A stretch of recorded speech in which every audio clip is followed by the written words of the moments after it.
இந்த அத்தியாயம் பிராமண சிறுவனால் பரீட்சித் சபிக்கப்படுதல். அதாவது இந்த அத்தியாயம் எங்கிருந்து ஆரம்பிக்குது? பரீட்சித் மகாராஜன்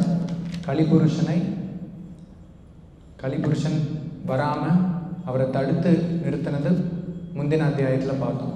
ஸோ இந்த அத்தியாயம் அதனுடைய தொடர்ச்சி. சூத்த கோஸ்வாமியும் அந்த பிராமணர்களும் ரிஷிகளும் பேசிக்கிறாங்க. இப்போது பரீட்சித் மகாராஜனுடைய திறமையான மற்றும் நேர்மையான நிர்வாகத்தினால கலிபுருஷன் அந்த ஆரியவரத்தத்தில் நுழையாமல் பார்த்துக்கிட்டாரு இல்லையா? எப்படி 5 சூழ்நிலைகள் உருவாக்கப்பட்டுச்சு இப்போ கலிபுருஷன் தங்கி இருக்கிறதுக்கு 5 இடங்கள். ஆனால் அந்த 5 இடமே இருக்காத மாதிரி அவர் பார்த்துக்கிட்டாரு. இடமும் கொடுத்தாரு, அதே சமயம் அந்த 5 சூழ்நிலையும் உருவாகலை. அது என்ன சூழ்நிலைகள்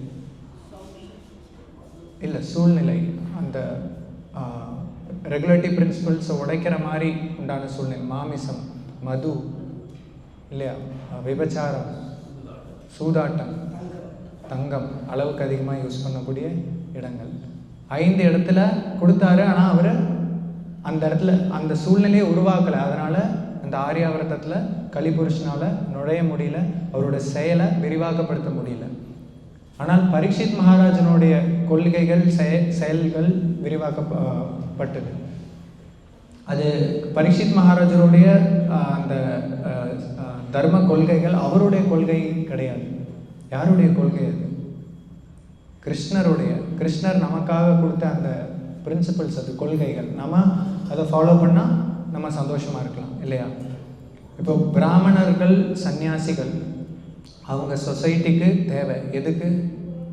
ஆன்மீக நலனுக்காக, ஆன்மீகம் சொல்லி கொடுக்கறதுக்காக, போதனைகள் பண்ணுறதுக்காக அவங்க தேவை.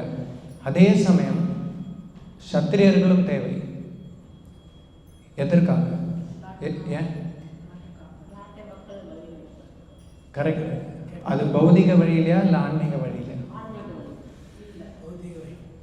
ஆன்மீகமா பௌதிகமா? ஒரு கன்ஃபியூஷன் வந்துருச்சு. ஒருத்தங்க ஆன்மீகம்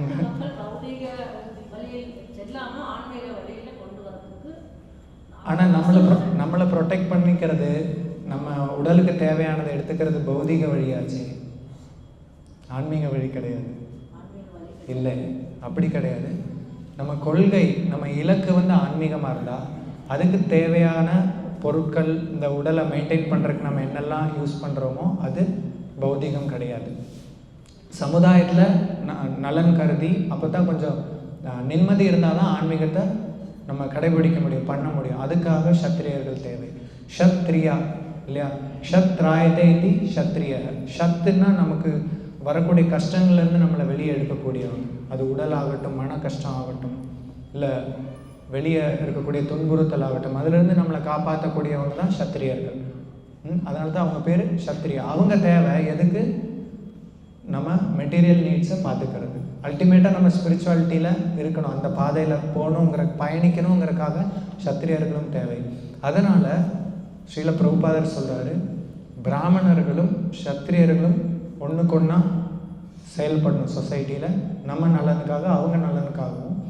பிராமணர்கள் இவங்க 2 பேருமே அனைத்து வித மகிழ்ச்சிக்கான தூண்களாக கருதப்படுகிறாங்க இல்லையா? அவங்க தான் ஒரு பில்லர்னு சொல்லலாம், தூண். அனைத்து விதமான சந்தோஷத்துக்கும் ஆன்மீகத்தை சரியாக கடைபிடித்தால் பௌதிக விஷயங்களும் சரியாயிடும், ஆட்டோமேட்டிக்காக சரியாயிடும். இப்போது முந்தின வரிசையில் பார்த்தீங்கன்னா ரொம்ப ஆச்சரியப்படுறாங்க சூத்த கோஸ்வாமியும் அந்த ரிஷி கணாவும். என்ன ஒரு பெருமையான விஷயம்னா, சூத்த கோஸ்வாமி சொல்கிறாரு, இப்பேற்பட்ட ஒரு திறமையான நேர்மையான பரீட்சித் மகாராஜன் மகாபாகவதர் இருந்தனால நம்மளால் யஜ்ஞம் சரியாக செய்ய முடிஞ்சதுன்னு சொல்லி. நம்ம டெய்லி யஜ்ஞம் பண்ணுறோம். உண்மையில் யஜ்ஞம் பண்ணுறது ஈஸியாக கஷ்டமா? ஈஸி, கஷ்டம் ஈஸி. கஷ்டம் சாஸ்திர பிரகாரம், அதுவும் முந்தின காலத்தில் தெரியும். துவாபர யுகத்தில் யஜ்ஞம் தான் முக்கியமாக. கிருத்தே தியாயத்தோ விஷ்ணு திரேதாயம் யஜதோ மகை. திரேதா யுகத்தில் யஜ்ஞம் ரொம்ப கஷ்டம். அதனால தான் ராமர் எப்போ அவதரிச்சார்? திரேதா யுகத்தில். ராமர் ஏன் விஸ்வாமித்திரர் கூட போகணும்? முக்கிய காரணம் தான், விஸ்வாமித்திரர் யஜ்ஞம் பண்ணணும், ஆனால் அசுரர்களுடைய தொந்தரவு இருக்கும். அதனால் ஒரு சத்திரியர் வேணும். அதனால தான் தசரதர்கிட்ட பேசி ராமரை கூட்டிகிட்டு போகிறாரு இல்லையா? ஸோ யஜ்ஞம் பண்ணுறது கஷ்டம். ஏன்னா யஜ்ஞத்துக்கு என்னெல்லாம் தேவை பொதுவாக, அதுக்கு உண்டான பொருட்கள் தேவை. அந்த அந்த மரம் இது தேவை எரிக்கிறதுக்காக. அப்புறம் யஜ்ஞ குண்டம், இது சிம்பிளான விஷயம் இல்லை. டன் கணக்கில் தானியங்கள் நெய்யெல்லாம் தேவை. இன்றைக்கி டன் கணக்கில் ஊற்றுறோமா? இல்லை. ரிஷிகள் அந்த காலத்தில் எத்தனையோ வருஷங்கள் தொடர்ச்சியாக அந்த யஜ்ஞத்தை பண்ணியிருக்காங்க. ஸோ அவ்வளோ ஈஸி கிடையாது. ஸோ இது மட்டும் இருந்தால் போதுமா? எங்கேருந்து வேணால் நம்ம ஃபுட் எடுத்துகிட்டு வந்துடலாமா? இல்லை. அது ரொம்ப தூய்மையாக இருக்கணும். அந்த இடத்துலேருந்து எடுத்துகிட்டு வரணும். பொருளெல்லாம் நல்லா இருக்கணும். அது மட்டும் இல்லை, 4 விதமான பிராமணர்கள் தேவை. யாரெல்லாம் அந்த பிராமணர்கள்? ஹோதா, உத்காதா, அத்வர்யு, பிரம்மா. ஹோதாங்கிறவங்க வந்து இந்த ஹோமகுண்டத்தில் நைவேத்தியம் இது பொருட்களை போடக்கூடியவர். உத்காதாங்கிறவர் மந்திரத்தை சரியாக உச்சரிப்பவர். அந்த நெருப்பு இருந்தால் மட்டும் போதாது, அந்த ஆக்ஷன் இருந்தால் மட்டும் போதாது, உச்சாரணையும் சரியாக இருக்கும், மந்திர உச்சாரணை. உத்காத்தா. அத்வர்யு யார்? தீக்குச்சி வச்சுட்டு அங்கே நம்ம நெருப்பை கொண்டு வர முடியாது அங்கே யஜ்ஞ குண்டத்தில், அந்த காலத்தில் சொல்கிறது. ப்ராப்பராக வேதிக்கு இது பிரகாரம் மந்திர சக்தினால். அப்போ பிராமணர்கள் அவ்வளோ சுத்தமாக இருக்கணும், அப்போ தான் அங்கே வரும். ஸோ இன்னொருத்தர் யார்? 4வது பிரம்மா. இவங்க எல்லாருமே தகுதியானவர்களான்னு பார்த்துக்கக்கூடிய ஒரு தகுதியுள்ள தலைமை புரோஹிதர், தீட்சிதர், அவர் தான் பிரம்மா. ஸோ இவங்க 4 பேருமே தூய்மையாக இருக்கணும். யஜமான் அவரும் தூய்மையாக இருக்கணும், அவருடைய எண்ணம் சரியாக இருக்கணும். இது கிருஷ்ணருக்காக, எனக்கு இல்லை. நம்ம ஹோமம் பண்ணும்போது சொன்னோம்ல, இதம் கிருஷ்ணாய இதம்னா மம. இது கிருஷ்ணருக்கு, எனக்கு இல்லை. ஸோ செல்ஃப்லெஸ்ஸாக இருக்கக்கூடியது தான் அந்த யஜ்ஞம். பகவானுக்காக செய்கிறது. பகவானுக்கு செய்யும்போது நமக்கு என்ன தேவையோ அது ஆட்டோமேட்டிக்காக வந்துடும். செப்பரேட்டாக அதுக்குன்னு ஒரு யஜ்ஞம் பண்ண தேவையில்லை. ஸோ இது அத்தனையும் இருக்கணும். இது மட்டும் இருந்தால் போதுமா? சரியான காலகட்டத்தில் சரியான நேரத்தில் அது செய்யணும். எல்லா நேரத்துலையும் ஹோமம் பண்ண முடியாது, முகூர்த்தம் பார்க்கணும். அதுவும் அந்த சீக்வன்ஸ் கரெக்டாக ஃபாலோ பண்ணணும், ஒன்றுக்கு ஒன்று மாற்றி பண்ணக்கூடாது. அதனால தான் ஹோமத்தினுடைய முடிவில் நம்ம ஒரு மந்திரம் சொல்லுவோம், அங்கஹீனம் கிரியாஹீனம், என்னை மன்னிச்சுக்கோங்க, தெரிந்தோ தெரியாமலோ நிறைய தவறு செய்திருக்கலாம் அந்த யஜ்ஞம் பண்ணும்போது. ஸோ யஜ்ஞங்கிறது அவ்வளோ ஈஸி இல்லை. இது மட்டும் இல்லை, ஒரு முக்கியமான காரணம், அசுரர்கள் யஜ்ஞம் சரியாக நடக்கிறதுக்கு விட மாட்டாங்க நம்மளை. சங்கீர்த்தன யஜ்ஞம் பண்ணும்போது சைத்தன்ய மகாபிரபு காலத்துலேயே நம்ம பார்த்துருக்கோம். சாந்த் காசி நிறுத்தினார், மிருதங்காவை உடைச்சார், சங்கீர்த்தன யஜ்ஞம். அதுக்கு முன்னாடி ஹோமகுண்டத்தில் யஜ்ஞம் பண்ணும்போதும் எத்தனை அசுரர்கள், தக்ஷ யஜ்ஞத்துலேயும் அசுரர்கள் வந்தாங்க, இங்கே சிறுநீர் கழிச்சாங்க, மலம். ஸோ யஜ்ஞங்கிறது அவ்வளோ ஈஸி கிடையாது. ஸோ அதை பாதுகாக்கிறதுக்கு ஒரு சத்திரியர் தேவை. அதனுடைய தூய்மையை பாதுகாக்கிறதுக்கு பிராமணர்கள் இருக்காங்க. அந்த யஜ்ஞத்தை சரியாக செயல்பட செய்யறதுக்கு யார் தேவை? சத்திரியர்கள் தேவை. அப்பேற்பட்ட பரீட்சித் மகாராஜ் இருந்தனால நம்மளால இந்த யஜ்ஞத்தை சரியாக செய்ய முடிஞ்சதுன்னு ரொம்ப வியப்பாக பேசிக்கிறாங்க. இது ஒன்று. ரெண்டாவது, அதாவது கிருஷ்ணருக்கு ஒரு பிரணாம மந்திரம் இருக்கு இல்லையா, நம்ம சொல்லுவோம், நமஸ்காரம் பண்ணும்போது. அது என்னது? நமோ பிரம்மண்ய தேவாய கோ பிராமண ஹிதாய ச ஜெகத் ஹிதாய கிருஷ்ணாய கோவிந்தாய நமோ நம. அர்த்தம் என்ன? நமோ பிரம்மண்ய தேவாய, பிராமணர்கள் வழிபடக்கூடிய தேவா, பிரம்மண்ய தேவாய கோ பிராமண ஹிதாய ச. கோ பசுக்களுக்கும் பிராமணர்களுக்கும் நலன் விரும்பியாக இருக்கக்கூடியவர் கிருஷ்ணர். ஸோ பசுக்களுக்கும் பிராமணர்களுக்கும் மட்டும்தானா? அடுத்து ஜெகத் ஹிதாய கிருஷ்ணாய, இந்த ஜெகத்துக்கே அவர் நலன் விரும்பி. கோவிந்தாய, அந்த கோவிந்தருக்கு நான் என்னுடைய பணிவு, நமஸ்காரங்கள். அதுதான் இந்த மந்திரத்தினுடைய அர்த்தம். அப்போது இந்த வரிசையை நம்ம முழுமையாக எப்போ உணர முடியும்னா, 2 பாதை இருக்குது, கர்மா அகர்மா. ஸோ சாஸ்திரத்தில் 2 பாதை இருக்குது, கர்ம அகர்ம. விகர்மன் 3வது பாதை இருக்குது, அது செய்யவே கூடாது. கர்மன்னா என்ன? உன்னுடைய டியூட்டி செய், ஆனால் தர்மமாக செய், அதை எனக்கு அர்ப்பணித்து செய். அவருக்கு அர்ப்பணிக்கனாலும் ஏதாவது தேவதைக்கு அது அர்ப்பணித்தாலும் அது இன்டைரக்டாக கிருஷ்ணருக்கு போகிற மாதிரி தான். ஆனால் இருந்தாலும் அந்த கர்ம சக்தி அவங்க மேலே ஆக்ட் ஆகும். ஸோ கர்மா. ஸோ இந்த நமோ பிரம்மண்ய தேவாய கிருஷ்ணருடைய ஃபுல் ப்ரொடெக்ஷன் எல்லாத்துக்கும் இருக்குது. ஆனால் நம்ம அந்த அகர்ம பாதையில் இருக்கணும். பகவத்கீதையில் கிருஷ்ணர் சொல்கிறாரு, அகர்மணச்ச போதவ்யம் கஹனா கர்மணோ கதி. அப்படின்னா என்ன? கர்ம அகர்ம விகர்ம இது 3ம் புரிஞ்சுக்கிறது கொஞ்சம் கஷ்டம்தான். ஆனால் நம்ம புரிஞ்சுக்கணும். கர்ம அகர்ம விகர்மன்னு என்னன்னு தெரிஞ்சால் தானே நம்ம செயல்பட முடியும். இப்போது உங்களுக்கு ஒரு சர்வீஸ் கொடுத்துருக்காங்க, அந்த சர்வீஸ்னால் என்னென்னே தெரியாதுன்னா நீங்கள் எப்படி அந்த சேவையை செய்வீங்க? ஸோ அந்த மாதிரி கர்மன்னா அது ஒரு தனி பாதை. அங்கே எப்படின்னா கிருஷ்ணர் அதில் டைரெக்டாக அவருடைய பங்கு கிடையாது. நீ என்ன செய்கிறியோ அதுக்கு உண்டான பலன் இருக்கும், அது கர்ம. ஸோ அது புண்ணியமாக செஞ்சால் புண்ணிய பலன் இருக்கும். ஆனால் பிராபிய புண்ணிய கிருத்தாம் லோகான் உஷித்வா சாஸ்வதி சமா இல்லையா? அந்த க்ஷீணே புண்ணியம் அர்த்திய லோகம் விஷந்தி. ஆனால் அந்த புண்ணியம் க்ஷீணம், அது குறைஞ்சிட்டே போகும். நம்ம பேங்க்கில் இருக்கக்கூடிய காசு மாதிரி தான், பணம் மாதிரி தான். அது யூஸ் பண்ண ஒரு நாள் 0 ஆகிடும், திரும்ப போய் நீங்கள் டெபாசிட் பண்ணணும். அந்த மாதிரி கர்மா. விகர்மங்கிறது தவறான வழி. இல்லை எனக்கு சாஸ்திரமும் இல்லை, ஒன்றும் இல்லை, அதில் எனக்கு நம்பிக்கையும் இல்லை, நான் எனக்கு என்ன தோணுதோ அந்த மாதிரி தான் செயல்படுவோம். அது விகர்ம. அதுக்கும் தீய விஷயம் நம்ம வாழ்க்கையில் நடக்கும். அது பண்ணால் நல்லது பண்ணால் நல்லது நடக்கும். அகர்ம என்னன்னா கர்மா விகர்மாக்கும் மேலே, அதுதான் இந்த பக்தி பாதை. கர்மாவுடைய தாக்கமே இருக்காது, எல்லாமே டைரெக்டாக கிருஷ்ணருடைய ஷெல்டரில் சரணாகதி அடைஞ்சு கிருஷ்ணருடைய ப்ரொடெக்ஷனில் நம்ம இருக்கோம் இல்லையா? அதுதான் அகர்ம. ஸோ அகர்ம பாதையில் போகிறப்போ இந்த நமோ பிரம்மண்ய தேவாயை நம்ம முழுமையாக உணர முடியும். ஸோ அது பரீட்சித் மகாராஜர் ஒரு தூய பக்தருங்கிறனால அவருடைய ஆட்சியில் பிராமணர்கள், சத்திரியர்கள், வைஷ்யா, சூத்ர எல்லாருமே சந்தோஷமாக இருந்தாங்கங்கிறனால கிருஷ்ணருடைய முழு அனுகிரகம் அப்போது இருந்துச்சு. அதை நினச்சும் அவங்க பெருமைப்படுறாங்க. அப்புறம் அந்த 2 காரணங்கள் சொன்னேன் இல்லையா? முதல் காரணம் வந்து கலிபுருஷனை அண்ட விடாமல் உள்ளே வராமல் பார்த்துக்கிட்டாரு, அதனால் சந்தோஷமாக இருந்தாங்க. 2வது வியக்கக்கூடிய ஆச்சரியப்படக்கூடிய விஷயம் என்னது? அவருடைய பிறப்பும் இறப்பும், தோற்றம் மறைவு. பிறப்பு இறப்புன்னு டிவோட்டீஸுக்கு சொல்ல முடியாது, தோற்றம் மறைவு.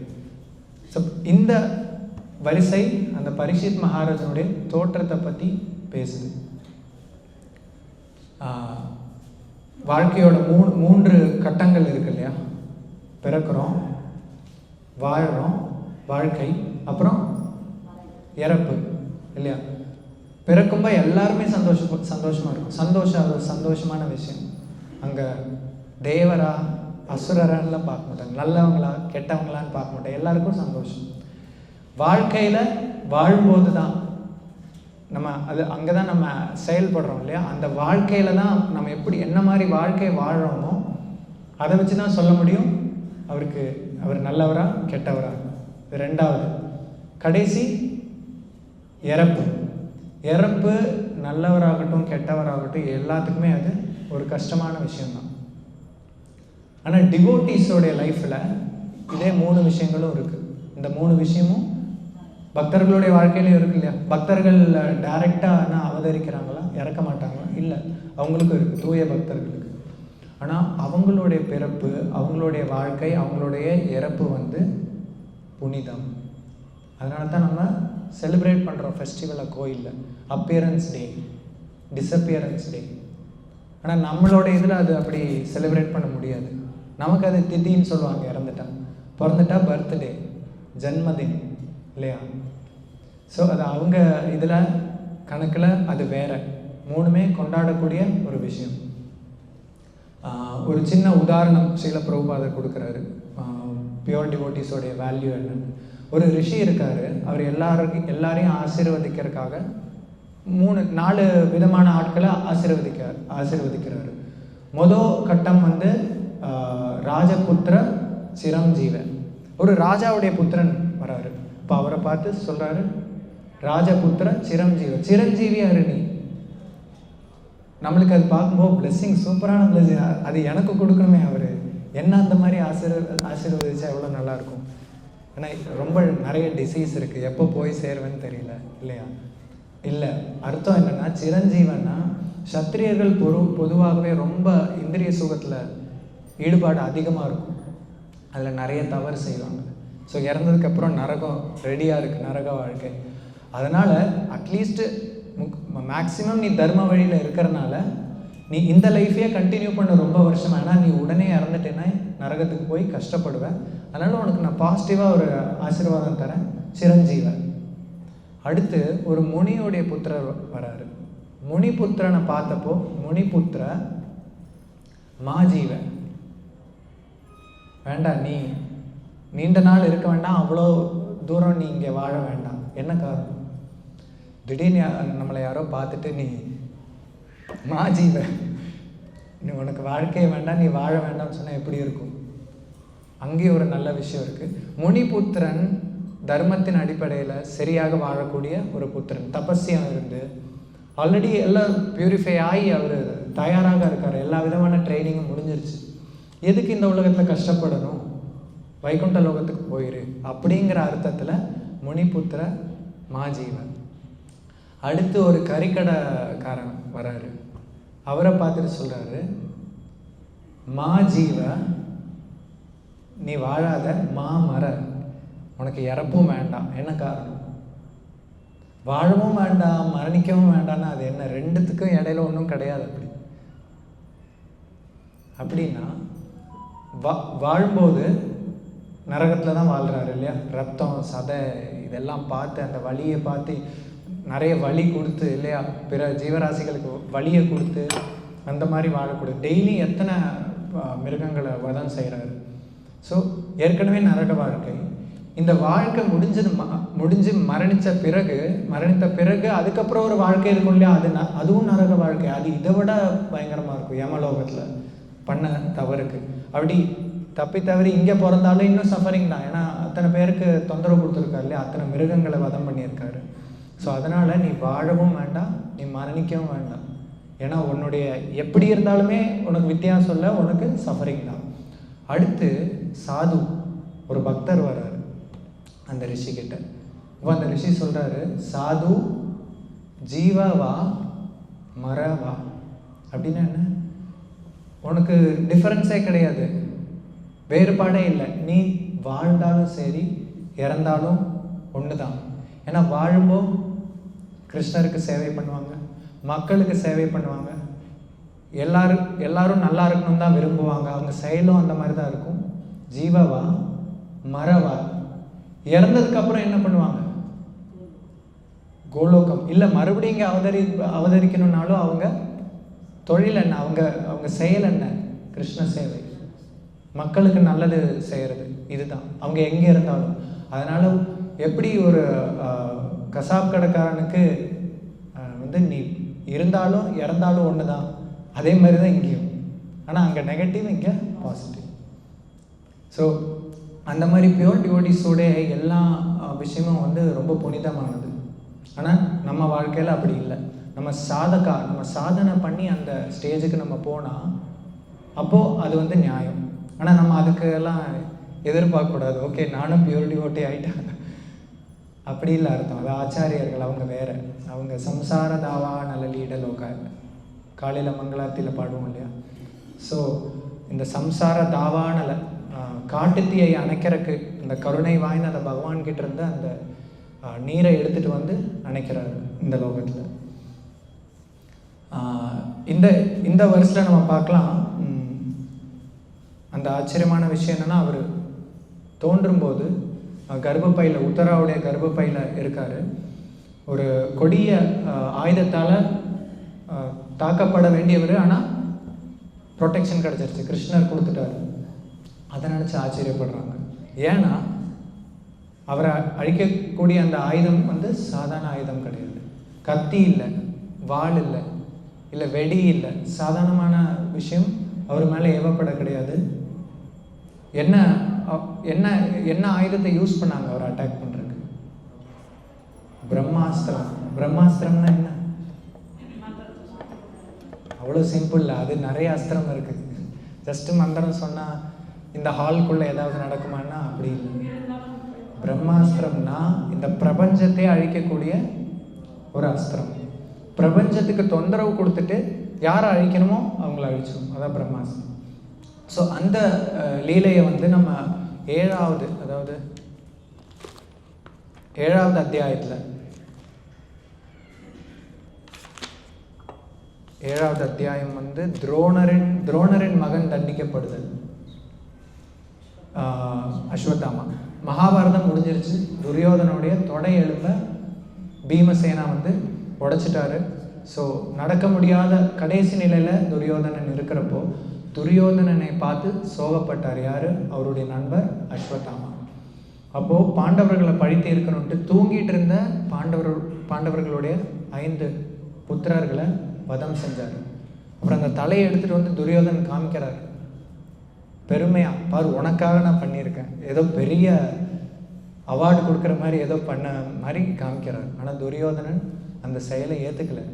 இது ரொம்ப தவறான விஷயத்தை நீ செஞ்சுருக்கன்னு சொல்லி அவருக்கு ரொம்ப கஷ்டமாயிடுச்சு. அது முடிஞ்சிருச்சான்னா அதோட முடிஞ்சிருச்சான்னா இல்லை. திரௌபதி அவ்வளோ கஷ்டப்பட்டு அழுகிறாங்க. தாயாச்சே, பறி போச்சு 5 பசங்க. இப்போ என்ன பண்ணணும்? அப்போது அர்ஜுனர் சபதம் எடுக்கிறாரு. அந்த பிரம்மபந்து அப்படின்னு சொல்கிறார். அப்படின்னா என்ன? பிறப்பால் பிராமணர், செயலால் பிராமணர் கிடையாது. அந்த பிரம்மபந்துவை நான் கொண்டுட்டு அந்த தலையை வந்து உங்ககிட்ட அர்ப்பணிக்கிறேன். அதுக்கப்புறம் நீ போய் அந்த கடைசி ரிச்சுவல்ஸ்லாம் நீ பண்ணுன்னு சொல்லி சொல்கிறாரு. ஸோ இது அர்ஜுனர் கிளம்புறாரு, கொடிய ஆயுதங்கள்லாம் எடுத்து கிளம்புறாரு. அஸ்வத்தாமாவுக்கு புரிஞ்சிருச்சு, தப்பா வேற வழி இல்லை. ஏன்னா யாராலையும் காப்பாற்ற முடியாது, பண்ணதோ ரொம்ப தீய செயல். ஓடுறாரு அவருடைய ரதத்தில். குதிரையெல்லாம் ரொம்ப டயர்டாயிடுச்சு, சோர்வடைஞ்சிருச்சு. ஸோ இப்போ அவர் செக்மேட்டுன்னு சொல்லுவோம் இல்லையா, செஸ்ஸில் எங்கேயும் நகர முடியாது, அந்த மாதிரி மாட்டிட்டார். எங்கேயுமே போக முடியாது. இப்போ அவர் என்ன பண்ணலாம்? கடைசி ஆப்ஷன். இங்கெல்லாம் அப்பா வந்து பிராமணர், அவங்ககிட்ட ப்ராப்பராக நாலேஜ் எடுத்தவர் தான் அவர். பிரம்மாஸ்திரம் எப்போ யூஸ் பண்ணணும்னு எல்லாம் இருக்குது. ஆனால் எமர்ஜென்சி அப்படின்ட்டு மந்திரத்தை சொல்லி பிரம்மாஸ்திரத்தை வீசிட்டார். இப்போ அந்த பிரம்மாஸ்திரத்தை வீசி திரும்ப எடுக்கவும் தெரியணும். ஒரு நாலேஜ் ஒன்று கற்றுக்கிட்டா, ஒரு ஞானம் எடுத்துக்கிட்டா அது பூர்ணமாக எடுத்துக்கணும். அவர் பூர்ணமாக எடுத்துக்கல, அவர் விட்டுட்டார். அந்த பிரம்மாஸ்திரத்தை விட்டதும் எல்லாருமே தேவலோகத்தில் கூட எல்லாராலையும் பார்க்க முடியாத ஒரு பயங்கர ஜுவாலை. என்ன மாதிரி ஜுவாலை? நான் பிரம்மாஸ்திரம் சொன்னேன் இல்லையா, பிரம்மாஸ்திரம்னா என்னென்னா சூரியன் அக்னி நட்சத்திரம் அப்போ பார்க்கலாம் 40 டிகிரி 42 டிகிரி, அதுவே நம்மளால் தாங்க முடியல. சம்பர்த்தக்கான்னு ஒரு கட்டம் இருக்குது. பிரபஞ்சம் அழியும் போது சூரியனுடைய வெப்பம் இப்போ இருக்கிறத விட, அந்த அக்னி நட்சத்திரத்தில் இருக்கிறத வெயிலை விட 12 மடங்கு அதிகமாக இருக்கும். அந்த மாதிரி சூரியனுக்கு நிகரான ஒரு வெப்பம் தாக்கம் வருது. அது அர்ஜுனருக்கு புரிஞ்சது. உடனே கிருஷ்ணர்கிட்ட கேட்குறாரு, இது எதனால் இது இப்படி கொஞ்சம் சொல்லுங்களேன், எனக்கு புரியல, எல்லாமே சரியாக தான் போயிட்டுருக்கு, திடீர்னு இப்படி ஒரு தாக்கம், என்ன காரணம்? நீங்கள் தான் முழுமுதற் கடவுள், உங்களுக்கு எல்லாமே தெரியும், நீங்கள் இந்த உலகத்துக்கும் அப்பாற்பட்டவர், சொல்லுங்கன்னு சொன்னப்போ கிருஷ்ணர் சொல்கிறாரு, இது அந்த துரோணருடைய புத்திரன் செய்த விஷயம். உயிருக்கு ஆபத்துன்றதும் என்ன பண்ணணும்னு தெரியாமல் ஏவியாச்சு, அதை விட்டாச்சு. இப்போ அதை எப்படி திரும்ப எடுக்கணும்னு தெரியாது. நீ அதை திரும்ப எடுன்னு சொன்னதுக்கப்புறம் அர்ஜுனர் ஒரு பிரம்மாஸ்திரத்தை கவுண்ட்ராக்ட் பண்ணுறதுக்கு இன்னொரு பிரம்மாஸ்திரம் தேவை. ஸோ அர்ஜுனர் அதை விட்டு அதை 0 பண்ணி, அப்பையும் அந்த 2 பிரம்மாஸ்திரமும் சேர்ந்தப்போ அதே மாதிரி அந்த சூரியனுடைய அந்த ஜுவாலை, அந்த தாக்கம் இருந்துச்சு. அப்புறம் சரியாயிடுச்சு. இப்போ பிரம்மாஸ்திரமும் இன்றைக்கி இருக்கக்கூடிய அணு ஆயுதமும் ஒப்பிட்டா ஹிரோஷிமா நாகசாக்கி எல்லாருக்கும் தெரியும். இப்போ அது ஒரு ஸ்தூல ஆயுதம். அது ஒரு பாம் தெரியும்ல, என்ன ஃபேட் பாய் என்னமோ பேர் வச்சுருக்காங்க, little boy fat point. So அது 2 இடத்துல போட்டாங்க. ஹிரோஷிமாவில் போட்டப்போ எத்தனை பேர் இறந்தாங்க? 1.5 லட்சம் பேர். ஜஸ்ட் ஃபியூ டேஸில் 1.5 லட்சம் பேர் இறந்துட்டாங்க. 2ஆவதோட போட்டப்போ 80,000 பேர். மொத்தம் 2.5 லட்சம். 3 லட்சம் பேர் 3 நாளில். அதனுடைய கதிர் அந்த அளவுக்கு சக்தி. அது கீழே விழுந்ததும் அது ஸ்ப்ரெட் ஆகி அது இப்போது நம்ம முன்னாடி அப்படி ஒரு விஷயம் வருதுன்னா இப்படி கை வச்சு கண்ணை மறைச்சிக்குவோம், ஏன்னா அவ்வளோ வெப்பம் அதிகமாக இருக்குது. அப்படி மறைக்கிறப்போ நம்ம எலும்பை நம்மளால் பார்க்க முடியுமா? அந்த அளவுக்கு ஹீட், எலும்பு எக்ஸ்ரே மாதிரி அது செய்யும். அப்புறம் என்ன பண்ணுன்னு தெரியும், உடம்பெல்லாம் அப்படியே அழுகி அரிச்சு எடுத்துரும் அது. ஸோ பிரம்மாஸ்திரம் அந்தளவுக்கு இருக்குது. இந்த அணு ஆயுதம் சொல்கிறேன், பிரம்மாஸ்திரமும் சூக்ஷ்மமானது, மந்திரத்தால் ஏவப்பட்ட ஒரு அஸ்திரம். அதுக்கு இதை விட பல மடங்கு சக்தி இருக்குது. அப்பேற்பட்ட பிரம்மாஸ்திரம் தான் பரீட்சித் மகாராஜ் மேலே ஏவியிருக்காரு. யார்? அஸ்வத்தாமர். ஃபஸ்ட்டு டைம் பிரம்மாஸ்திரம் விட்டார், அப்புறம் அர்ஜுனர் அதை எடுத்துட்டாரு. அதுக்கப்புறம் அந்த பிரம்ம பந்துவை அரெஸ்ட் பண்ணார். அரெஸ்ட் பண்ணிவிட்டு இவனை கொல்ல வேண்டாம், பீமசேனர் சொல்கிறாரு, இல்லை இவனை கொல்லணும், நீ சபதம் எடுத்திருக்க, இவனை கொல்லணும், இப்படி ஒரு அட்டுழியத்தை பண்ணியிருக்க, கொல்ல வேண்டான்னு சொல்கிறீங்க. ஆனால் திரௌபதி தேவியோ ஒரு பெண், ரொம்ப சாஃப்ட் ஹார்ட்டடாக இருப்பாங்க. இல்லை, உங்களுடைய குருவுடைய மகன், என்னவாக இருந்தாலும் குருவுடைய புத்திரன், நம்ம கொல்லக்கூடாது, வேண்டாங்கிறாரு. கிருஷ்ணர் சொல்கிறாரு, இது ரெண்டையும் பார்த்துட்டு கொல்லணும், அதே சமயம் கொல்லக்கூடாது, அப்படி ஒரு முடிவேடு அப்படின்னு சொல்லி கிருஷ்ணர் சொல்கிறாரு. ஒரு பிராமணன் வந்து சொசைட்டியில் தலை சிறந்த நிலையில் இருக்கக்கூடியவர். அவருக்கு மரண தண்டனைங்கிறது என்னென்னா, முண்டனம் பண்ணுறது, முடியை அகற்றுவது, அவருடைய ப்ராப்பர்ட்டியை எடுத்துக்கிறது, அப்புறம் அவருடைய இருப்பிடமையும் வாபஸ் வாங்கிக்கிறது. அதை விட ஒரு பெரிய தண்டனை பிராமணருக்கு கிடையாது. ஏன்னா ரொம்ப ரெஸ்பெக்ட்ஃபுல் ஸ்டேஜில் இருக்கிறவங்களுக்கு இந்த ஒரு ஸ்டேஜ் மரணத்துக்கு சமம். அதனால தான் அஸ்வத்தாமன் அப்படி பண்ணி விட்டாங்க. இப்போ கூட அஸ்வத்தாமா உயிரோடு இருக்காரு இல்லையா? அந்த கலியுகம் முடிகிற வரையும் இருக்கணும், அதுதான் சாபம். ஸோ இதோட முடிஞ்சிருச்சா? ஒரு தடவை பெரிய தப்பு பண்ணியாச்சு. ஃபஸ்ட்டு எல்லாத்தையும் 5 பசங்களை கொண்டாச்சு, அடுத்து பிரம்மாஸ்திரத்தை விட்டாச்சு, சரி போனால் போதுன்னு விட்டாச்சு. அடுத்து யுதிஷ்ட மகாராஜா 3 ராஜசூய யஜ்ஞம் பண்ண வைக்கிறாரு. அந்த அஸ்வமேத யஜ்ஞம் 100 அஸ்வமேதம் யஜ்ஞம் பண்ணால் இந்திரருக்கு சமம். பிருத்து மகாராஜ் செய்ய பார்த்தாரு, அதனால 99லே நிறுத்திட்டாங்க. ஏன்னா இந்திரருக்கு போகாமல் பண்ணி என்னுடைய போஸ்ட்டை அவர் எடுத்துட்டாருன்னா. ஸோ அந்த அஸ்வமேதம் வெறும் 3 தான் பண்ணார். யார்? யுதிஷ்டிரர். ஆனால் இந்திரருக்கும் மேலே இருக்கக்கூடிய பெயர் புகழ் அவருக்கு கிடச்சிது. ஏன்னா அவர் கிருஷ்ணருடைய பக்தியில் இருக்கிறனால, தூய பக்தருங்கிறனால எல்லா விதமான பெருமை பேரெல்லாம் அவருக்கு கொடுத்துட்டாரு. ஸோ அதுவும் முடிச்சாச்சு. இப்போ எல்லா கடமையும் கிருஷ்ணரோடது முடிஞ்சிருச்சு. அடுத்து கிருஷ்ணர் என்ன பண்ணுறாரு? துவாரகைக்கு போகிறதுக்கு ரெடியாக இருக்கார்.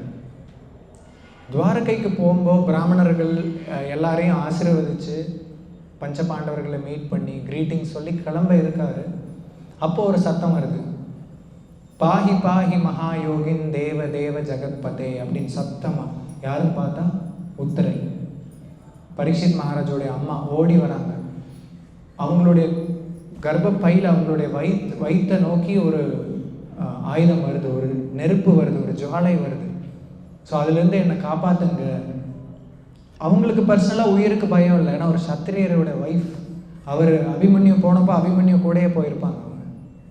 ஆனால் அந்த குழந்தை, அந்த கடைசி வாரிசு பரீட்சித் மகாராஜர் இருக்கார். அவர் பிறந்தாதான் அந்த உலகத்துக்கே நல்ல விஷயம் நடக்கும். அதற்காக பாதுகாப்பு கேட்டு கிருஷ்ணரை வேண்டுறாங்க. அப்போது அபயம் பஷ்யத், நீங்கள் இருந்தால் தான் ஒரு அபய நிலையில் இருக்க முடியும், நீங்கள் போயிட்டா எப்படி என்னை காப்பாற்றுங்கன்னு சொல்கிறாங்க. அப்போ கிருஷ்ணருக்கு உடனே புரிஞ்சிருச்சு, அவர் பரமாத்மா, தெரியும் எதனால நடந்துச்சுன்னு. அப்போ சொல்கிறாரு, அதே தான், அதே அஸ்வத்தாமா 3வது தடவை ஒரு பெரிய தவறு செய்கிறாரு. இன்னொரு வாட்டி பிரம்மாஸ்திரத்தை விட்டுருக்காரு. எதுக்கு?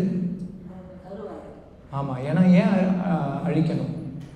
ஏன் பரீட்சித்தை அழிக்கணும்? பஞ்ச பாண்டவர்களை அழிச்சிருக்கலாம். ஏன்னா பாண்டவர்கள் எப்படியும் ஒரு ஸ்டேஜுக்கு அப்புறம் வனவாசத்துக்கு போயிடுவாங்க. அப்புறம் அவங்க வம்சத்தில் யார் இருக்கா இந்த நம்மளை காப்பாற்ற, இந்த உலகத்தை காப்பாற்ற? ஸோ அவர் தான் கடைசி. ஸோ அவரை அழிச்சிட்டா, கருவிலே அழிச்சிட்டா முடிஞ்சது இல்லையா? அந்த நோக்கத்தில் விட்டார். இப்போ பாண்டவர்கள் ரெடி ஆகிட்டாங்க, ஓ இதை தடுத்து நிறுத்திடலான்னு சொல்லி. ஆனால் பாண்டவர்களால் அவ்வளோ சீக்கிரம் பண்ண முடியாது. பிரம்மாஸ்திரங்கிறது அவ்வளோ ஈஸி இல்லை, சின்ன ஒரு வெப்பன் மாதிரி கிடையாது, இந்த கத்தி வாள் எடுத்து சண்டை போடுற மாதிரி விஷயம் இல்லை. ஸோ அது வந்துருச்சு கிட்டத்தட்ட. இப்போ கிருஷ்ணர்கிட்ட வேணுனப்போ பாருங்கள், பகவானுடைய சக்தி பாஹ்ய அபியந்தர 2 இடத்துல இருப்பார். பிரம்ம சம்ஹிதையில் அண்டாந்தரஸ்தம் பரமாணு ஜெயாந்தரஸ்தம் கோவிந்தமாதி புருஷம் தமாம் பஜாமி. அண்டானா என்ன? மேக்ரோ லெவலில் இந்த ஜெகதண்டத்துலேயும் அவர் மகாவிஷ்ணுவாக இருக்கார். அவர்கிட்ட இருந்தானே இந்த பிரபஞ்சம் வருது, அதுக்குள்ளே தான் நம்ம இருக்கோம். ஸோ அண்டா அந்தரஸ்தம், பரமாணுச்சய அந்தரஸ்தம், ஒவ்வொரு அணுவுக்குள்ளேயும் இருக்காரு, ஒவ்வொருத்தவங்களுடைய ஹிருதயத்துக்குள்ளேயும் இருக்காரு. ஸோ வெளியே சுதர்சன சக்கரம் எடுக்கிறாரு பாதுகாக்கிறதுக்காக, உத்தரையோடைய கர்ப்பப்பையை பாதுகாக்கிறதுக்காக. உள்ளுக்குள்ள உத்தரையோட ஹிருதயத்தில் பரமாத்மாவாக இருக்கார், பரீட்சித் மகாராஜோடைய ஹிருதயத்தில் பரமாத்மாவாக இருக்கார் இல்லையா. ஸோ உள்ளுக்குள்ளே என்ன பண்ணுறாரு, போய் அந்த கர்ப்பப்பையை சூழ்ந்து, அவருக்கு பல சக்தி இருக்குது, அதில் அந்தரங்க சக்திங்கிறது ஆன்மீக சக்தி, அந்த சக்தியை யூஸ் பண்ணி சூழ்ந்துட்டார். அது சூழ்ந்ததுக்கப்புறம் அந்த கர்ப்பப்பையை எவ்வளோ பெரிய அஸ்திரமாக இருந்தாலும் ஒன்றுமே பண்ண முடியாது. ஏன்? அது கிருஷ்ணருடைய அஸ்திரம், அது ஆன்மீக அஸ்திரம். ஆன்மீக சக்திக்கு நிகராக பௌதிக வழியில் ஒரு பெரிய சக்தியே கிடையாது. ஸோ அதை பார்த்து அற்புத கர்மனகன்னு சொல்கிறாங்க. கிருஷ்ணாவுடைய செயலெல்லாம் ரொம்ப அற்புதமாக இருக்கும். இவங்கள பாதுகாத்ததும் சரி, கோபர்களை பாதுகாத்தாங்க. இந்த கோவர்தன பாஸ்டன், கோவர்தன லீலையில் பார்க்குறோம். பாண்டவர்களை பாதுகாத்தாங்க. அப்புறம் சூரிய அஸ்தமனம் ஆகிறப்போ இந்த சூரியனை மறைச்சார். யாரை காப்பாத்துறதுக்கு? அர்ஜுனரை காப்பாத்துறதுக்கு. ஏன்னா சூரிய அஸ்தமனத்துக்கு முன்னாடி ஜெயத்ரதனை கண்டுபிடிச்சா அர்ஜுனர் உயிரோடு இருக்கலாம். அப்படி இல்லை, அதுக்கு முன்னாடி கண்டுபிடிக்கலன்னா நான் வந்து தீல என்டர் ஆயிடுறேன்னு சொல்லி சபதம் எடுத்தார் அர்ஜுனர். ஆனால் சூரிய அஸ்தமனம் ஆயிடுச்சு, ஆக வச்சார் கிருஷ்ணா. அவர் அதை மறைச்சிட்டாரு. அப்போது ஜெயத்ரதனுக்கு பெருமை, அர்ஜுனர் இறக்க போகிறாருன்னு சொல்லி சந்தோஷமாக வந்தார். ஆனால் அஸ்தமனம் ஆகலை. ஸோ இந்த மாதிரி பல இடத்துல வந்து பக்தர்களை, பக்தவத்சல இல்லையா, கிருஷ்ணர் ப்ரொடெக்ட் பண்ணனால அவருக்கு ஒரு பேர் அத்புத கர்மனக அப்படின்னு சொல்லி ரிஷிகள் சொல்கிறாங்க. இப்போது இந்த லீலையெல்லாம் கேட்கும்போது அற்புதமாக இருக்கு இல்லையா. இன்றைக்கி இவ்வளோ போர் நடக்குது, இவ்வளோ விஷயம் நடக்குது, எங்கே கிருஷ்ணரை பார்க்க முடியலையே. துவாபரயுகத்தில் இருந்தார். ராமாதி மூர்த்திஷு கலா நியமேன திஷ்டன் கேட்டிருக்கோம் இல்லையா. நானாவதாரம் அகரோத் புவனேஷு கிந்து கிருஷ்ணஸ்வயம் சமபவத் பரமப்புமான்யோ கோவிந்தம் ஆதிபுருஷன் தமஹம் பஜாமி. பல அவதாரங்கள் எடுப்பார். ராமா, மத்ஸ்யா, கூர்மா, எல்லாரும் அவதரிச்சதுக்கு ஒரு நோக்கம் இருக்குது. அது என்னது? பகவத்கீதையில் சொல்லிட்டாரு, பரித்ராணாய சாதுனா விநாசாயச்ச துஷ்கிருதாம் தர்ம சம்ஸ்தாபனார்த்தாய. அவர் அவதரிச்சப்போ அதை செஞ்சார். ஆனால் இன்னைக்கு கலியுகத்தில் யார் செய்வாங்க அந்த வேலையை? யார் செய்வாங்க? முந்தின யுகத்தில் லாஸ்ட் கிளாஸில் கூட நான் சொன்னேன், சத்திரியர்கள் அவ்வளோ பவர்ஃபுல். மந்திரத்தை சொல்லி அந்த ராஜாவை அந்த பொசிஷன்லேருந்து எடுக்க முடியும், அந்த ராஜாவை கொல்ல முடியும், இன்னொரு ராஜாவை உட்கார வைக்க முடியும். இன்னைக்கு பிராமணர்களுக்கு அப்படி சக்தி இல்லை. அப்போ அந்த வேலையை யார் செய்வாங்க? யாரால செய்ய முடியும்? கிருஷ்ணரோட கிருஷ்ணரோ திரியுகோத்த சத்வம், மூணு யுகத்தில் தான் அவர் அவதரிப்பார். அதனால் அவர் பேர் திரியுகான்னு இருக்கு. திரேதா, துவாபரா, சத்யா, 3 யுகத்தில் தான் அவர் அவதரிப்பார். கலியுகத்தில் நாம ரூபேன, நாம வடிவத்தில் வருவார். கிருஷ்ணருடைய பேர், ரூபம், லீலை இதுக்கு வித்தியாசம் கிடையாது. ரொம்ப மர்சிஃபுல் ரூபம் வந்து நாம ரூபம். அதனால தான் இந்த ஸ்லோகம் நம்ம பல தடவை கேட்டிருப்போம், ஆனால் அது எல்லா இடத்துலையும் நம்ம அப்ளை பண்ணுவோம். சைத்தன்ய மகாபிரபுடைய குரு சொல்கிறாரு, அந்த ஸ்லோகத்தை உன்னுடைய தொண்டையில் வச்சுக்கணும் எப்பயுமே. சேன் பண்ணுறதுக்கு முன்னாடி அது அங்கே இருக்கணும். அது என்ன ஸ்லோகம்? பிருஹன்னாரதய புராணத்தில் இருக்குது. ரொம்ப ஃபேமஸான நமக்கு தெரிஞ்ச ஸ்லோகம். ஹரேர் நாம ஹரேர் நாம ஹரேர் நாம ஏவ கேவலம் கலௌ நாஸ்தி ஏவ கதிர் அந்நியத நாஸ்திய 3 தடவை சொல்லப்பட்டிருக்கு. ஹரேர் நாம ஹரேர் நாம ஹரேர் நாம ஏவ கேவலம். ஒரு தடவை சொன்னால் ஹரிநாமம் மட்டும்தான் விட்டுருக்கலாம். ஏன்னா நம்மளுக்கு டவுட் வரக்கூடாதுங்கிறக்காக கான்ஃபிடெண்ட்டாக இதை தவிர வேறு வழி இல்லைங்கிறத அழுத்தமாக சொல்கிறதுக்காக ஹரேர் நாம ஹரேர் நாம ஹரேர் நாம ஏவ, அது மட்டும்தான் கேவலம். கலவு கலியுகத்தில் நாஸ்தியேவ நாஸ்தியேவ நாஸ்தியேவ கதிர் அந்நியதா, இதை விட்டால் வேற கதி இல்லை. ஸோ அந்த ஹரே கிருஷ்ண மகாமந்த்ரா சாண்ட் பண்ணும்போது எப்படி எல்லாமே சரியாகும்? கண்டிப்பாக சரியாகும். அதனால தான் அந்த பேரே வந்து மந்த்ரா, மனனா திராயத்தேத்தி மந்த்ர. எதை நினச்சி நீங்கள் தியானித்து நீங்கள் தியானம் பண்ணிங்கனாலோ, நீங்கள் சாண்ட் பண்ணி கேட்டாலோ, அது வந்து உங்களை மைண்டினுடைய கட்டுப்பாட்டிலேருந்து உங்களை வெளியே எடுக்குமோ அது பேர் தான் மந்த்ரா. ஸோ ஹரே கிருஷ்ண மகாமந்திரா சேன் பண்ணால் ஒரு சத்திரியர் இருந்து என்ன டியூட்டி செய்யணுமோ அது எல்லாமே அந்த ஹரே கிருஷ்ண மகாமந்திரா பண்ணும். ஏன்? சேத்தோ தர்ப்பணம் ஆர்ஜனம் இல்லையா? மனசை தூய்மை பண்ணால் மக்கள் தூய்மையாக இருப்பாங்க இல்லையா? மக்கள் சரியாக இருந்தால் சரியான ஆட்களை அரசாங்கத்தை உருவாக்குவாங்க. அரசாங்கம் சரியாக இருக்கிறப்போ எல்லா விஷயமும் சரியாக நடக்கும். அப்போ எல்லாருமே சந்தோஷமாக இருப்போம் இல்லையா? ஸோ இது ப்ராக்டிக்கல், இது வந்து தியரி கிடையாது. சும்மா நம்ம சொல்லணுமேன்ட்டு சொல்கிற விஷயம் கிடையாது இது. ஸோ ஹரே கிருஷ்ண மகாமந்திரா தான் ஒரே கதி. ஸ்ரீல பிரபுபாத் சொல்றாரு, simply by chanting Hare Krishna one can become perfect. நாம பர்ஃபெக்டாக இருக்கலாம், அது மட்டும் இல்லை, the whole world can be peaceful. So இப்போ என்னெல்லாம் நடக்குதோ, சாண்டிங் ஹரே கிருஷ்ணாங்கிறது எல்லாமே சேர்ந்தது தான். டிடி வர்ஷிப், கிருஷ்ண சேவை, இதெல்லாம் சேர்ந்தது.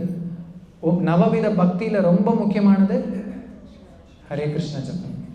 ஸோ இதெல்லாம் செஞ்சுட்டு முக்கியமாக செய்ய வேண்டிய விஷயம் என்னது? ஹரே கிருஷ்ணா சான் பண்ணணும். ஸோ இது பண்ணால் இந்த ஹரே கிருஷ்ணா மூமெண்ட் ஸ்ப்ரெட் ஆகிறதுக்கு உண்டான சூழ்நிலை தான் இன்றைக்கி நம்ம பார்த்துட்டு இருக்கோம்.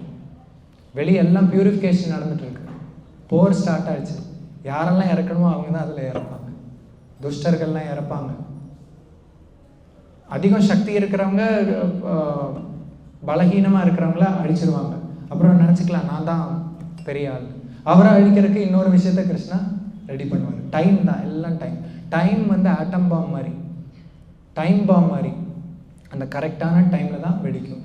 ஸோ இந்த தொழில்நுட்ப வளர்ச்சி, இந்த பொருளாதார வளர்ச்சி, இந்த மொத்த உலகமும் இன்றைக்கி ஒன்றா இருக்கணும்னு பார்த்து தான் அந்த சென்ட்ரலைசேஷன் தான் இப்போ நடந்துட்டு இருக்கு இல்லையா? இது எல்லாமே எதுக்காக நடக்குது?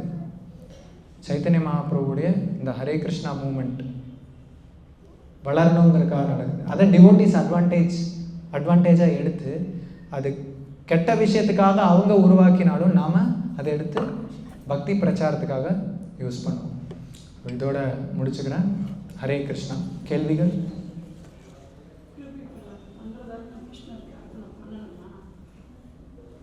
கிருஷ்ணர் நம்மளை என்ன பண்ணணும்னு சொல்லியிருக்காரோ, எந்த மாதிரி பண்ணணும்னு சொல்லியிருக்காரோ அது பிரகாரம் பண்ணாலே அதை அர்ப்பணம். First level. ரெண்டாவது, நம்ம மனசில் கிருஷ்ணர் சொல்கிறதுல மண்மனா பவ மத் பக்தோ மத்யாஜி மாம் நமஸ்குரு மாமே வைஷ்யசி பிரத்யம்தே பிரதிஜானே பிரியோசிமி. ஸோ மண்மனா பவ மத் பக்தோன்னா என்ன? நம்ம தன்னிச்சை, நம்மளுடைய இச்சை இருக்குல்ல, ஃப்ரீவில், அதை யூஸ் பண்ணி நம்ம அதை புரிஞ்சுக்கிட்டு அந்த சேவையை செய்யணும். நம்ம ஹரே கிருஷ்ணானா என்னென்னே புரிஞ்சுக்காம, சேவைன்னா என்னென்னே புரிஞ்சுக்காம கிராஸாக எவ்வளோ நாள் தான் செய்ய முடியும்? அது 100% அர்ப்பணம் கிடையாது. இருந்தாலும் இந்த சாஸ்திர விதி பிரகாரம் பண்ணுறதுனால அதுக்குண்டான பெனிஃபிட் இருக்குது. ஆனால் நம்ம அதை உணர்ந்து செய்யணும், அந்த நாலேஜோட அந்த அர்ப்பணம் செய்யணும். அப்படி செய்கிறப்போ அது முழுமையான அர்ப்பணம். அப்படி செய்கிறப்போ நீங்கள் பண்ணுற சர்வீஸ்க்கும் நீங்கள் பண்ணுற சாண்டிங்க்கும் வித்தியாசம் கிடையாது. பிரபுபாதோடைய ஜபத்துக்கும் பிரபுபாதோடைய சேவைக்கும் வித்தியாசமே கிடையாது. ஆனால் நம்மளுக்கும் வித்தியாசம் இருக்குது. சர்வீஸ் பண்ணுறப்போ அதில் நம்மளுக்கு எவ்வளோ பேர் கிடைக்கும், எனக்கு எவ்வளோ பங்கு இருக்குது, எனக்கு எவ்வளோ லாபம் இருக்குன்னு இருக்கும். சான் பண்ணுறப்போ இருக்குமா? அது உங்களை வந்து கை கொடுத்து யார் அப்ரிஷியேட் பண்ண போகிறோம்? பிரபு சூப்பராக சான் பண்ணுறீங்க பிரபு, என்னால் டேரெக்டாக பார்க்க முடியாது உங்கள் சாண்டிங் வந்து அவ்வளோ பியூராக இருக்குது, யாரும் சொல்ல மாட்டாங்க. ஏகாதசி அப்போது 108 ஜபயக்ஞா 108 ரவுண்ட் பண்ணுறப்போ ஃபஸ்ட்டு டைம் பார்க்குறப்போ அப்ரிஷியேட் பண்ணுவாங்க. எல்லா தடவையும் நீங்கள் பண்ணுறீங்கன்னா அவ்வளோதான், ஓகே அவர் அங்கே சான் பண்ணிகிட்டு இருப்பார் 108 ரவுண்ட். ஸோ டெஸ்ட் அங்கே தான் இருக்குது. அங்கே எந்த பேர் புகழ் எதுவும் கிடைக்காது. உண்மையாக நம்ம ஸோ சாண்டிங் நம்மளுக்கு அது வித்தியாசம் இருக்குது. சர்வீஸில் நம்ம கமிஷன் பார்ப்போம், சாண்டிங்கில் கமிஷன் இல்லை, பூர்ணமான பெனிஃபிட் இருக்குது ஹரே கிருஷ்ணா சான் பண்ணிங்கன்னா இல்லையா? ஆனால் சர்வீஸில் நம்ம மெட்டீரியல் கமிஷன் அடிக்க பார்ப்போம். ஸோ நம்ம என்ன மனோநிலையில் செய்கிறோமோ அதுக்கு தகுந்த ரிசல்ட் இருக்கும். அதாவது சதவிகிதம் இவ்வளோ பர்சன்டேஜ் நம்மளுடைய இதை அர்ப்பணமாக ஏற்கப்படும். நம்ம என்ன மனோநிலையில் அது செய்கிறோமோ அதுக்கு தகுந்த மாதிரி. வேறு ओके। ग्रंथराज श्रीमद् भागवतम की, विश्व गुरु श्रील प्रभुपाद की, अनंत कोटि वैष्णव वृंद की, जय गौर प्रेमानंद।